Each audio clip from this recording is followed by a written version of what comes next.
Hello മിനീസ് അടുക്കളയിലേക്ക് എല്ലാവർക്കും സ്വാഗതം. ഇന്ന് കുറച്ച് ടിപ്സുമായിട്ടാണ് ഞാൻ വന്നിരിക്കുന്നത്. നമുക്ക് പാവയ്ക്ക പെട്ടെന്ന് തന്നെ അതിനുള്ളിൽ നിന്ന് കുരു എടുക്കാനുള്ളൊരു ഐഡിയ ആണ് കേട്ടോ ഇത്. ആദ്യം പാവയ്ക്ക ഇങ്ങനെ കഷ്ണങ്ങളായിട്ട് മുറിച്ച് വയ്ക്കണം. എന്നിട്ട് ഒരു സ്പൂണിൻ്റെ വാലും കൊണ്ട് നമ്മൾ അതിലിട്ട് തിരിച്ച് കഴിഞ്ഞാൽ ഫുള്ള് കുരുവും പോരും. നമ്മൾ പകുതിയായിട്ട് മുറിച്ചിട്ട് അതിനകത്ത് എടുക്കാനൊക്കെ വലിയ പണിയായിരിക്കും. ഇങ്ങനെ വട്ടത്തിൽ മുറിച്ചെടുത്ത് നോക്കൂ, എളുപ്പമാണ്. പെട്ടെന്ന് തന്നെ കുരു കളയാൻ പറ്റും. ഒറ്റ കുരു അതിനകത്ത് കാണുകയില്ല. ഇനി അടുത്ത ടിപ്സിലേക്ക് പോകാം. നമ്മൾ പാത്രം കഴുകുന്ന ലിക്വിഡ് ഹാൻഡ് വാഷിൻ്റെ ബോട്ടിലാക്കി വെച്ചാൽ സ്പോഞ്ചിൽ ഒരു തുള്ളി എടുത്താൽ മതി. അതുകൊണ്ട് കുറേ പാത്രങ്ങൾ നമുക്ക് കഴുകി വെക്കാൻ പറ്റും.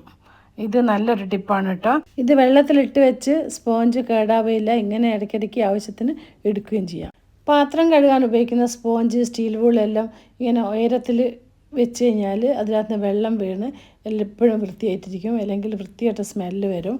വെള്ളം എല്ലാം വാർന്ന് സിങ്കിലേക്ക് ഒഴുകുന്ന വിധത്തിൽ ഒരു സ്റ്റാൻഡ് ഉണ്ടെങ്കിൽ നല്ലതാണ്. എപ്പോഴും ഫ്രഷ് സ്മെല്ലായിരിക്കും. വെള്ളം എല്ലാം പോയി അതിൻ്റെ അകത്ത് സ്പോഞ്ച് ഉണങ്ങിയിരിക്കുന്നതുകൊണ്ട് അണുക്കൾ അധികം ഇരിക്കില്ല. ഹൈജീനിക്കാണ്. ഇനി നമുക്ക് അടുത്ത ടിപ്പ് കാണാം. നമ്മൾ സിങ്കിലുണ്ടാകുന്ന വേസ്റ്റുകളൊക്കെ എടുത്തു മാറ്റാനും അതിനുള്ളിൽ പോയിട്ട് ബ്ലോക്ക് ആകാതിരിക്കാനും ഇങ്ങനെ ഒരു സ്ട്രെയിനർ വാങ്ങി വെച്ചാൽ നന്നായിരിക്കും. ഞാൻ എപ്പോഴും ഇതാണ് യൂസ് ചെയ്യുന്നത്. മറ്റ് സിങ്കിൽ വീണ വേസ്റ്റ് നമുക്ക് കൈകൊണ്ട് കോരിയെടുക്കാൻ ബുദ്ധിമുട്ടാണ്. ഇതാണെങ്കിൽ അരിപ്പയുള്ളതുകൊണ്ട് കൊട്ടിക്കളഞ്ഞ് നമുക്കത് വേസ്റ്റ് ബാസ്ക്കറ്റിലേക്ക് ഇടാം. ഇനി നെക്സ്റ്റ് ടിപ്സിലേക്ക് പോകാം. കടുക് താളിക്കാൻ എണ്ണയിലിട്ടാൽ കടുക് പൊട്ടാൻ സമയത്ത് നമ്മളൊരു മൂടി വെച്ച് ഇങ്ങനെ മൂടി വെച്ചാൽ കടുക് പൊട്ടി സ്റ്റൗ എല്ലാം വൃത്തികേടാവില്ല. കടുക് പൊട്ടി തീർന്ന ശേഷം നമുക്ക് അതിൻ്റെ അകത്തേക്ക് സവാള ഇടാം. പിന്നെ സവാള ഇട്ട് കഴിഞ്ഞാൽ കടുക് അധികം കരിഞ്ഞു പോവില്ല കേട്ടോ. അടുത്ത ടിപ്സ് കാണാം. വെളുത്തുള്ളി എടുത്ത് കഴുകിയ ശേഷം നമ്മൾ ഒരു കല്ല് കൊണ്ട് കുത്തി എടുത്താൽ പെട്ടെന്ന് തന്നെ തൊലി കിട്ടും. നമ്മൾ ചിലപ്പം ധൃതിയിൽ സ്റ്റൗവിൽ വർക്ക് ചെയ്തുകൊണ്ടിരിക്കുമ്പോൾ വെളുത്തുള്ളി ഇറന്നൊന്നും വെച്ചിട്ടുണ്ടാവില്ല. അങ്ങനെ ആകുമ്പോൾ ഇങ്ങനെ പെട്ടെന്ന് തന്നെ കുത്തി എടുത്ത് നമുക്ക് തൊലി കളഞ്ഞ് ഉപയോഗിക്കാൻ എളുപ്പമാണ്. നമുക്ക് ഇതുകൊണ്ട് തന്നെ ചതച്ചിട്ട് പെട്ടെന്ന് സ്റ്റൗവിലേക്ക് ഇടാം. തൊലി ഇറക്കാനും എളുപ്പമാണത്. നമുക്ക് മിക്സിയിലൊന്നും ഗ്രൈൻഡ് ചെയ്യേണ്ട ആവശ്യമില്ല. ഇതുകൊണ്ട് തന്നെ കുത്തിയെടുക്കാം. അമ്മിയും മിക്സിയും ഒന്നും എടുക്കേണ്ട ആവശ്യമില്ല. ഈ തൊലിയെല്ലാം കളഞ്ഞ ശേഷം നമുക്ക് പെട്ടെന്ന് തന്നെ ചതച്ചെടുത്ത് നമുക്ക് യൂസ് ചെയ്യാം.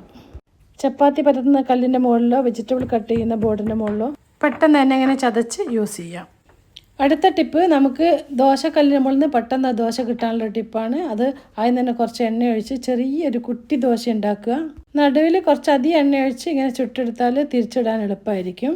അതിനുശേഷം ഇതുകൊണ്ട് ദോശയുടെ കല്ല് മുഴുവൻ ഒന്ന് തുടച്ചെടുക്കാം.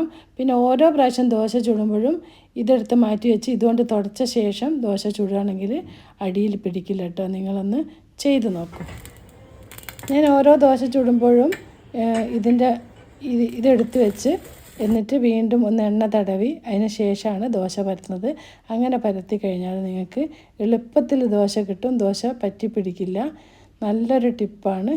ദോശക്കല്ല് വല്ലാതെ ചൂടായോ നമ്മൾ കുറച്ച് കല്ലിൻ്റെ മുകളിൽ വെള്ളം കുടഞ്ഞ ശേഷം ദോശ പരത്തിയാലും നന്നായിരിക്കും. അടുത്ത ടിപ്പിലേക്ക് പോകാം. എനിക്ക് ചക്കക്കുരു തൊലി കളയാൻ ഭയങ്കര വിഷമമാണ് കേട്ടോ. അതിനുള്ള ടിപ്പാണ്. ഞാൻ ആദ്യം തന്നെ കുറച്ച് ഫ്രീസറിൽ എടുത്ത് വെച്ച് 1 മണിക്കൂർ. അതിന് ശേഷം എടുത്ത് കണ്ട നല്ല കല്ല് പോലെ ഉണ്ട്. ഒച്ച കേൾക്കാം നമുക്ക് ഇങ്ങനെ ഇടുമ്പോൾ. എന്നിട്ട് ഞാൻ വെള്ളത്തിലേക്കിട്ട് ഒരു 10 മിനിറ്റ് വെള്ളത്തിലേക്കിട്ട് വെച്ച ശേഷം നമ്മൾ അത് തൊലി കളയുകയാണെങ്കിൽ പെട്ടെന്ന് തൊലി കളഞ്ഞ് കിട്ടും. വിഷമമേ ഇല്ല. പിന്നെ ആ ചുവന്ന തൊലിയും കൂടി നമുക്ക് പെട്ടെന്ന് പോയി കിട്ടും. ഇങ്ങനെ ഒന്ന് ചെയ്ത് നോക്കൂ. നല്ലൊരു ടിപ്പാണ്.